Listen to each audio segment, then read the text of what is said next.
राधे राधे। पौष मास कृष्ण पक्ष सफला एकादशी की ढेरों शुभकामनाएं।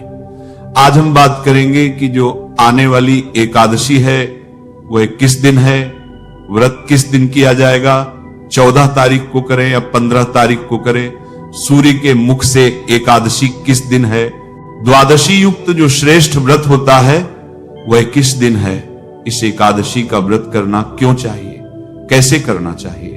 आप जानते हैं यह एकादशी 5000 वर्ष तक लगातार तप करने से जो फल मिलता है वह एक अकेली इस एकादशी के करने से मिल जाता है। जो भी दर्शक हमारी सनातन धर्म की वीडियो पहली बार देख रहे हैं उनसे निवेदन है, अपना धर्म चैनल को सब्सक्राइब जरूर कर लें। इससे मुझे भी पता चलता है कि आप हमारी बातों को सुनते और पसंद करते हैं और मैं आपके लिए और भी सुंदर धर्म संबंधित वीडियो लाता रहूं। तो चलिए शुरू करते हैं। पौष की जो आने वाली एकादशी है ना, इसका नाम है सफला एकादशी। यह आपके जीवन में अनेकों प्रकार की सफलता लेकर आती है। यह आपके जीवन में अनेकों प्रकार के पुण्य फल लेकर आती है। अगर आप इसका व्रत करते हैं तो यह एकादशी आपके जीवन के सभी संकटों का नाश कर देती है। आज में हम आपके लिए सफला एकादशी की व्रत कथा लेकर आए हैं। एक समय की बात है जब महाराज युधिष्ठिर भगवान श्री कृष्ण से अत्यंत महत्वपूर्ण प्रश्न पूछते हैं, जनार्दन, पौष मास के कृष्ण पक्ष में कौन सी एकादशी आती है और किस प्रकार इसका पालन करना चाहिए, कृपा इस बारे में मुझे बताएं। युधिष्ठिर महाराज की बात सुनकर भगवान केशव बोले, हे धर्मराज, पौष मास के कृष्ण पक्ष में आने वाली एकादशी का नाम सफला एकादशी है। इस एकादशी के दिन भक्तों को भगवान नारायण के विग्रह की पूजा अर्चना करनी चाहिए। मैं आपको सफला एकादशी की पौराणिक कथा सुनाता हूं, ध्यान पूर्वक सुनिए। एक समय चंपावती नाम की एक सुंदर नगरी थी जहां महिष्मत नामक अत्यंत पराक्रमी और धर्मनिष्ठ राजा राज्य करते थे। उनके 4 पुत्र थे। राजा का सबसे ज्येष्ठ पुत्र लुम्पक सदैव पाप कर्मों में लिप्त रहता था। स्त्री दुराचार, जुआ खेलना, ब्राह्मण और शास्त्रों का अपमान करना, वैष्णव की निंदा करना उसके लिए सामान्य कार्य थे। उसके इन पाप कर्मों का असर राज्य पर पड़ने लगा। एक दिन राजा महिष्मत ने उसे अपने राज्य से निष्कासित कर दिया। लुम्पक राज्य के बाहर के एक जंगल में रहने लगा, लेकिन अभी भी उसकी पाप में प्रवृत्ति में कोई कमी नहीं आई। वह दिन में जंगल के प्राणियों का शिकार करता और उनके मांस का भक्षण करता था और रात्रि के समय नगर में जाकर लूटपाट करता था। अनेक बार लोगों ने उसे चोरी और लूटपाट करते पकड़ा भी था, लेकिन लुम्पक के पाप कर्मों का अंत नहीं हुआ। वह जंगल में एक अति प्राचीन विशाल भगवान श्री हरि के प्रिय पीपल के पेड़ के नीचे रहता था। इस प्रकार काफी समय बीत गया। आखिरकार उसके जीवन के परिवर्तन का समय आ ही गया। एक दिन सहसा की ठंड के कारण वह सारी रात सो नहीं पाया। शीतलहरों से बचने के लिए उसके पास पर्याप्त वस्त्र नहीं थे। पौष कृष्ण पक्ष की दशमी के दिन वह सारी रात जागता रहा। ठंड की वजह से उसका शरीर शिथिल हो गया और वह मूर्छित हो गया। अगले दिन एकादशी के मध्याह्न के सूर्य की गर्मी पाकर उसकी मूर्छा दूर हुई। गिरता पड़ता वह भोजन की तलाश में निकला। पशुओं को मारने में असमर्थ था, अतः पेड़ के नीचे गिरे हुए फल उठाकर वह वापस उसी पीपल के वृक्ष के नीचे आ गया। उस समय तक सूर्यास्त हो चुका था। इस असहाय स्थिति में अपने पूर्व जन्म के कर्मों के कारण उसने भगवान नारायण को याद किया और कहने लगा, हे प्रभु, मेरी क्या स्थिति हो गई है, अब ये फल आप ही को अर्पण है, इन फलों से आप ही तृप्त हो जाइए। उस रात्रि भी ठंड के कारण वह सारी रात जागता रहा और भगवान का स्मरण करता रहा। इस प्रकार अन्न जाने में उसका एकादशी के व्रत का पालन हो गया। अन्न जाने में की गई इस तपस्या से भगवान प्रसन्न हो गए। अगले दिन सूर्य उदय होते ही एक सफेद तेजस्वी घोड़ा लुम्पक के पास आकर खड़ा हो गया। उसी क्षण एक आकाशवाणी हुई, हे वत्स, ये घोड़ा तुम्हारे लिए आया है। भगवान नारायण की असीम कृपा और सफल एकादशी का नियम पूर्वक पालन करने के कारण तुम्हारे समस्त पाप नष्ट हो गए। अब तुम इस घोड़े पर सवार होकर अपने पिता के पास अपने नगर में वापस चले जाओ। तुम्हारा राज्य तुम्हें वापस पाप नष्ट हो गए मिल जाएगा। ऐसी आकाशवाणी सुनकर वह गदगद हो गया। सफल एकादशी से अर्जित पुण्य फल के कारण उसका शरीर पुनः कांतिमान हो गया। उसी क्षण वह अपने राज्य को वापस आया और अपने पिता से क्षमा याचना करने लगा और उन्हें सारा वृतांत सुनाया। उसके पिता ने जब उसे समस्त सद्गुणों से युक्त देखा तो वह अत्यंत प्रसन्न हुए और लुम्पक को राज्य का कार्यभार संभाला कर वह वन को तपस्या के लिए चले गए। इस प्रकार लुम्पक ने अपने राजकुमार होने के सभी दायित्वों को निभाया। अपने पिता के पदचिन्हों का अनुसरण करते हुए वह अपने देह को त्यागने के बाद वैकुंठ लोक को प्राप्त हुआ। कथा समाप्त करते हुए भगवान श्री कृष्ण कहते हैं, हे राजन, जो व्यक्ति सफला एकादशी की इस कथा का श्रवण या पाठन करते हैं उन्हें राजसूय यज्ञ का पुण्य फल प्राप्त होता है, उनके समस्त कष्ट नष्ट हो जाते हैं और अंत में वैकुंठ को वे प्राप्त करते हैं। जय श्री हरि विष्णु। भगवान कृष्ण कहते हैं कि जो इस एकादशी का व्रत करता है उसके सभी पाप नष्ट हो जाते हैं और उसे सुख, संपत्ति, धन सब कुछ जीवन में प्राप्त होता है और अंत समय आने पर वह भगवान के धाम को प्राप्त करता है। यह महिमा है इस आने वाली एकादशी, सफला एकादशी की। कहते हैं कि इस एकादशी का व्रत 5000 वर्ष तक तप करने से जो फल मिलता है उतना फल यह एकादशी का व्रत दे देता है। तो इसीलिए इस एकादशी का व्रत आपको अवश्य ही करना चाहिए। यह भगवान विष्णु को प्रिय एकादशी है। भगवान कहते हैं कि मैं बड़े से बड़े दान से प्रसन्न नहीं होता जितना मैं एकादशी के व्रत से होता हूं। तो अब बात करते हैं कि इस एकादशी का व्रत आपने करना कैसे है, क्या नियम है, पूजा की विधि क्या रहेगी, फिर आपको बताएंगे कि ये एकादशी है कब और व्रत करना कब है। एकादशी के जो व्रत के नियम है ना, वह दशमी तिथि से ही आरंभ हो जाते हैं। व्रत के एक दिन पहले ही आपने कुछ वस्तुओं का त्याग करना होता है। उनमें प्रमुख रूप से है तामसिक वस्तुओं का त्याग। तामसिक वस्तुओं में आते हैं लहसुन, प्याज तो है ही, जो आप कॉफी पीते हैं, चाय पीते हैं, ये भी उसी में आती है। ये एक प्रकार का नशा ही तो है। तो लहसुन, प्याज आदि का त्याग एक दिन पूर्व ही आपने कर देना है। व्रत वाले लोग पूछते हैं चाय पी सकते हैं क्या? देखो, पीनी तो नहीं चाहिए। चाय क्या है? एक मादक पदार्थ है और हम जो एकादशी कर रहे हैं ये हम भगवान की भक्ति कर रहे हैं। इन सब चीजों से दूर रहने के लिए, व्यसनों से दूर रहना ही तो एकादशी व्रत है। व्यसनों से दूर रहना ही तो व्रत कहलाता है। और जब हम व्यसन में ही पड़ गए तो फिर काहे का व्रत जी। तो एक दिन पूर्व ही लहसुन, प्याज आदि का त्याग है। कुछ लोग जो मांस मदिरा का सेवन करते हैं लेकिन वह एकादशी का व्रत भी करते हैं, तो वह लोग भी एक दिन पहले ही इसको छोड़ देंगे। ऐसा नहीं कि आज खाए पिए और कल कर ले। एक दिन पूर्व ही दशमी तिथि से ही कांसे के पात्र का प्रयोग नहीं करना। कांसे की जो थाली आती है, लोटा आता है, जो भगवान की पूजा में भी कई बार प्रयोग करते हैं, भोग के लिए भी प्रयोग करते हैं, तो कांसे की वस्तु का प्रयोग नहीं होगा इन 3 दिनों में, दशमी, एकादशी, द्वादशी। शहद का प्रयोग भी वर्जित कहा गया है। एकादशी के अनुष्ठान में शहद प्रयोग नहीं होगा। दशमी, एकादशी और द्वादशी तीनों दिन हरी पत्तेदार सब्जियों में चने के साग की मनाही है, बैंगन और मूली की मनाही है। इनका सेवन आपको दशमी तिथि को ही बंद कर देना है। मसूर की दाल भी आपको दशमी तिथि को नहीं खानी है, छोड़ देनी है। इस प्रकार से इन वस्तुओं का त्याग, दशमी तिथि को एक वक्त का भोजन दशमी तिथि को करने को कहा गया है शास्त्रों में। अगर आप इस नियम का पालन कर पाते हैं तो अवश्य कीजिए, और जो इस नियम का पालन नहीं कर पा रहे हैं वो रात्रि को भी अगर खा रहे हैं तो ध्यान दीजिएगा कि तामसिक पदार्थों का सेवन बिल्कुल ना करें।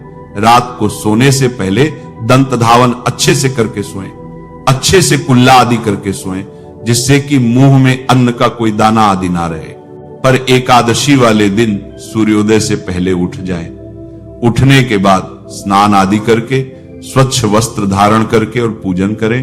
एक बड़ी जानकारी दे दूं कि खरमास तो 16 से आरंभ होगा, 16 की सुबह से, परंतु जो मांगलिक कार्य है ना, वह 13 से ही बंद हो जाएंगे, क्योंकि 13 की रात्रि को ही शुक्र अस्त हो जाएगा। और जब शुक्र अस्त हो जाता है तो आपने भी सुना होगा, आप में से जो दर्शक हमारे साथ में सुन रहे हैं, जो हम पढ़ते हैं प्रतिदिन, तो मार्गशीर्ष में भगवान नारायण के द्वारा कहा गया था, भगवान विष्णु ने स्वयं कहा है कि जब गुरु और शुक्र इनमें से कोई भी अस्त हो, उस समय पर कोई भी मांगलिक कार्य नहीं करना चाहिए, वह शुभ फल नहीं देता है। तो शुक्र अस्त होने जा रहा है, इसीलिए 13 तारीख के बाद कोई भी शुभ मांगलिक कार्य नहीं होगा, और उसके बाद 2 दिन बाद तो फिर खरमास ही शुरू हो जाएगा। तो पौष का महीना है, खरमास है, उसमें तो वैसे ही कार्य नहीं होते। तो एकादशी वाले दिन स्नान आदि से निवृत्त होकर स्वच्छ वस्त्र धारण कीजिए, और अब आप एकादशी का पूजन करेंगे। व्रत पूजन संकल्प करते हुए करेंगे। पूजन के लिए क्या सामग्री आपको चाहिएगी? सामग्री के रूप में आपके पास भगवान श्री हरि विष्णु की कोई तस्वीर या प्रतिमा होनी चाहिए। इसके अतिरिक्त उनको स्थापित करने के लिए लकड़ी की जो चौकी आदि आती है वे लीजिएगा। उस पर बिछाने के लिए लाल या पीला वस्त्र ले लीजिए। रोली, मोली, पान, सुपारी, लौंग, इलायची, धूप, दीप, नैवेद्य, पुष्प की माला, इत्र और जनेऊ, ये वो सामग्री है जो आपको लेनी है। ये सारी एकत्र कीजिए। एकत्र करके आसन लगा के बैठ जाइए। 1 लोटा लीजिए तांबे का, उसमें पहले थोड़ा सा गंगा जल भरिए, फिर शुद्ध जल भरिए। ये जो भी सामग्री आपने रखी है, जो स्थान है जहां बैठकर आपने पूजन करना है, भगवान का जहां चौकी लगानी है, उस स्थान पर और सामग्री पर फूल के द्वारा जल के छींटे दीजिए। लोटे में जो जल भरा है ना, उससे जल के छींटे दीजिएगा। छार अच्छा कहकर प्रकार से जल के छींटे देकर आपने स्थान को शुद्ध किया, पवित्र किया। अब आप चौकी को बिछाइए। चौकी पर लाल रंग का जो वस्त्र है, पीले रंग का वस्त्र है, उसको बिछाइए। उस पर भगवान की तस्वीर या प्रतिमा जो भी आपके पास है उसको स्थापित कीजिए। उनके सामने दीपक रखिए। घी का दिया है तो सीधे हाथ की ओर रखिएगा, तेल का दिया है तो उल्टे हाथ की ओर रखिएगा, और अगर धूप है तो विपरीत दिशा में धूप भी रखिएगा। इस प्रकार भगवान की स्थापना करके सामने धूप दीप रखिए। अपना हाथ धो लीजिए। लोटे में जो जल है, चम्मच से अपने सीधे हाथ पर जल लीजिए, हाथ धो लीजिए। अब आप 3 बार आचमन करेंगे। तो एक छोटा कोई पात्र ले लीजिए, उसमें थोड़ा सा जल और भर लीजिए। तो 1-1 चम्मच जल अपने सीधे हाथ पर लीजिएगा और उसको पी जाइएगा। आचमन में 6 मासा जल जो है वह आलव है। जो लोग निर्जला एकादशी करते हैं ना, वह भी 6 मासा जल से जल आचमन कर सकते हैं। ये शास्त्रीय विधान है, भगवान ने स्वयं कहा है, उससे व्रत खंडित नहीं होता है। तो 6 मासा का अभिप्राय है कि 2 बूंद जल अपने हाथ पर लेना है, आचमन करना है, फिर 2 बूंद जल लेना है, फिर आचमन करना है। इतना जल आप पी सकते हैं। एक एक मंत्र पर सीधे हाथ पर जल लेना है और पी जाना है। जल लीजिए। केशवाय नमः पी जाइए, जल लीजिए। माधवाय नमः पी जाइए। नारायणाय नमः जल लीजिए, पी जाइए। ऋषिकेशाय नमः हाथ धो लीजिए। हाथ धोकर अपने को तिलक कीजिए, मौली बांधिए, और परिवार के लोग यदि बैठकर पूजन कर रहे हैं तो उन्हें भी तिलक कीजिए और मौली बांधिए। अब भगवान का पूजन करने के लिए जो धूप और दीप है उसको जला लीजिए। धूप दीप जला के सबसे पहले संकल्प करेंगे। संकल्प करने के लिए सीधे हाथ पर जल लीजिए।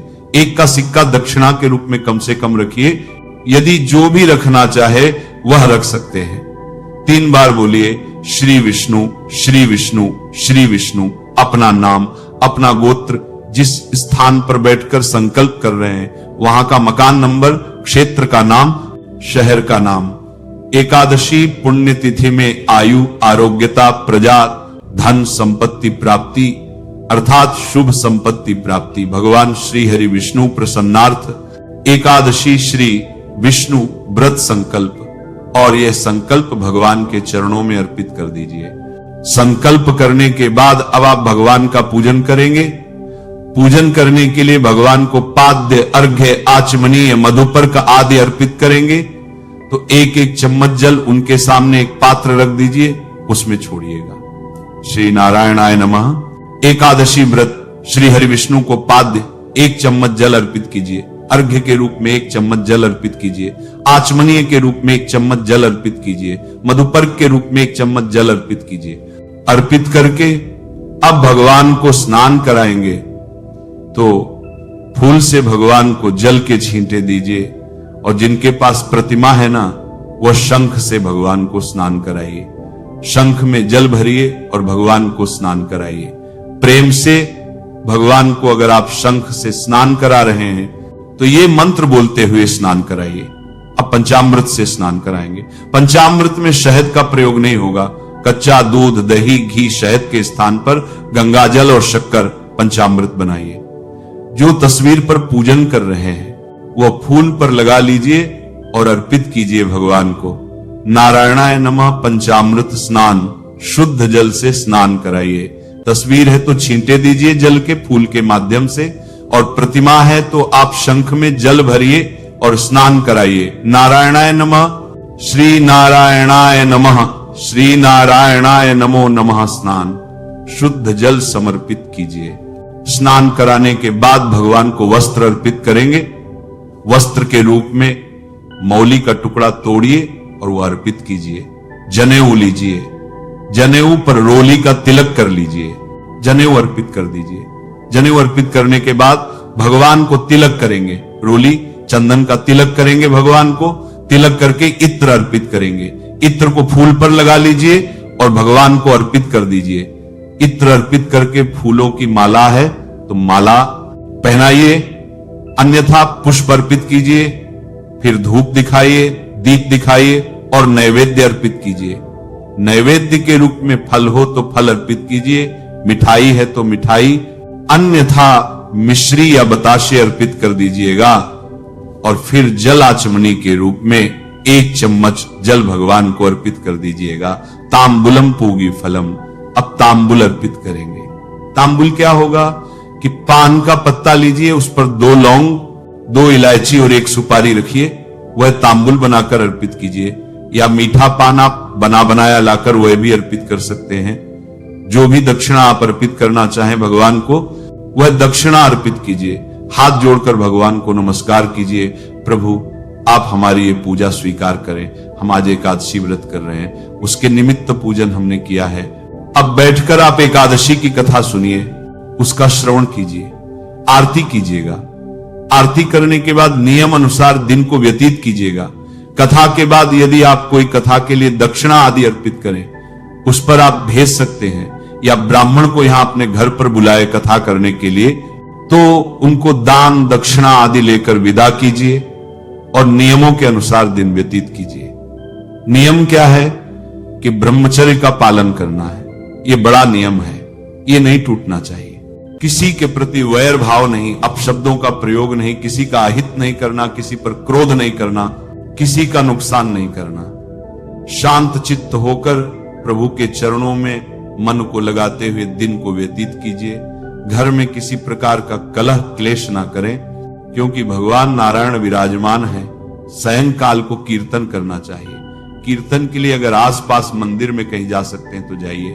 भगवान नारायण ने स्वयं कहा है कि वह स्तोत्र आपको अवश्य ही सुनने चाहिए। जो लोग वाद्य यंत्रों द्वारा कीर्तन नहीं करो, आपको कीर्तन करना चाहिए, वो स्वयंकाल को सकते, उनको इन पाठों को करके कीर्तन का फल पाना चाहिए, उससे कीर्तन का फल मिलेगा। रात्रि जागरण के बाद अगले दिन पारण के लिए सूर्योदय से पहले उठ जाइए। नियमों का पालन करते हुए पारण कीजिएगा। इस प्रकार आपने ये व्रत करना है। अब बात करते हैं कि एकादशी है कब और व्रत करना किस दिन है। तो प्रिय दर्शकों, पंचांग के अनुसार एकादशी तिथि की शुरुआत हो रही है 14 तारीख की शाम को 6:49 पर और 15 तारीख को रात्रि को 9:19 पर यह समाप्त होगी। ऐसे में 15 तारीख को सूर्योदय के समय एकादशी तिथि लागू है, इसलिए सूर्य के मुख से एकादशी 15 तारीख को ही है। तिथिमान के अनुसार एकादशी 15 को है और 15 को ही रात्रिकाल में द्वादशी भी आ जाएगी, तो ये द्वादशी युक्त व्रत हो जाएगा। तो व्रत आपको करना 15 तारीख को, 15 दिसंबर को सफला एकादशी का उत्तम व्रत है। इसी दिन जो दान पुण्य का कार्य है वह भी इसी दिन करेंगे, व्रत का कार्य भी इसी दिन करेंगे और 16 को आप पारण करेंगे। दिन रहेगा सोमवार का, जिस दिन व्रत है 15 तारीख को, तो शुभ मुहूर्त रहेगा। पहला चौघड़िया अमृत का है, उत्तम है, तो 7:09 से और 8:39 तक का जो समय है ये उत्तम समय है। पूजा पाठ के लिए इस समय पूजा पाठ करते हैं तो अधिक कल्याणकारी। पारण आपने 16 तारीख करना है, मंगलवार का दिन है, तो आरंभिक जो चौघड़िया वो उत्तम होता नहीं है, इसीलिए 10:10 से और 12:50 के बीच में उत्तम समय है। इस समय में पारण करें तो अधिक अच्छा है। जो अधिक समय तक ना रुक पाए वो सूर्योदय के बाद भी कर सकते हैं। आशा है ये जानकारी आपके लिए उपयोगी रहेगी। नमः शिवाय और श्री महालक्ष्मी नमः। नमो भगवते वासुदेवाय। जय मां सरस्वती, जय श्री कृष्ण। राधे राधे।